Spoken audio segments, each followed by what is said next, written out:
അതെ, എറണാകുളത്ത് നിന്നും ഒരു ദിവസം കൊണ്ട് നമുക്ക് വിസിറ്റ് ചെയ്യാൻ പറ്റുന്ന 3 ലൊക്കേഷൻസാണ് ഇലവീഴ പൂഞ്ചിറ, കട്ടക്കയം വാട്ടർഫോൾസ് ആൻഡ് ഇല്ലിക്കൽ കല്ല്.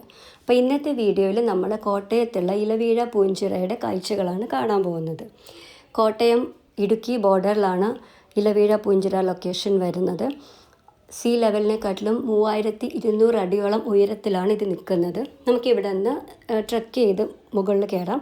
അല്ലാന്നുണ്ടെങ്കിൽ ജീപ്പ് സർവീസ് അവൈലബിൾ ആണ്. 1000 രൂപയാണ് ജീപ്പിൻ്റെ റേറ്റ് വരുന്നത്. 3 പോയിൻറ്റ്സാണ് അവർ കവർ ചെയ്യുന്നത്: ചിറയിൽ, പിന്നെ മുനീറ കേവ്സ്, പിന്നെ ടോപ്പ് വ്യൂവിൽ. പിന്നെ ശക്തമായ കാറ്റ് വന്നാൽ പോലും ഒരു ഇല പോലും ഈ ചിറയിൽ വീഴില്ല എന്നുള്ള വിശ്വാസത്തിലാണത്രേ ഇലവീഴ പൂഞ്ചിറ എന്ന് പേര് വന്നതെന്ന് പറയപ്പെടുന്നു.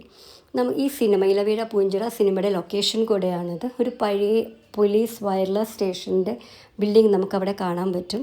അതുപോലെ തന്നെ ടോപ്പ് വ്യൂവിൽ പോയാൽ നമുക്ക് മലങ്കര ഡാമിൻ്റെ വ്യൂ കൃത്യമായിട്ട് കാണാൻ പറ്റും. പിന്നെ എപ്പോഴും ഇവിടെ കോടമഞ്ഞ്, ഇപ്പോൾ ക്ലൈമറ്റൊക്കെ വളരെ കാറ്റും കോടമഞ്ഞും ഒക്കെ ആയിട്ടുള്ള ഒരു ക്ലൈമറ്റാണ്. So please do visit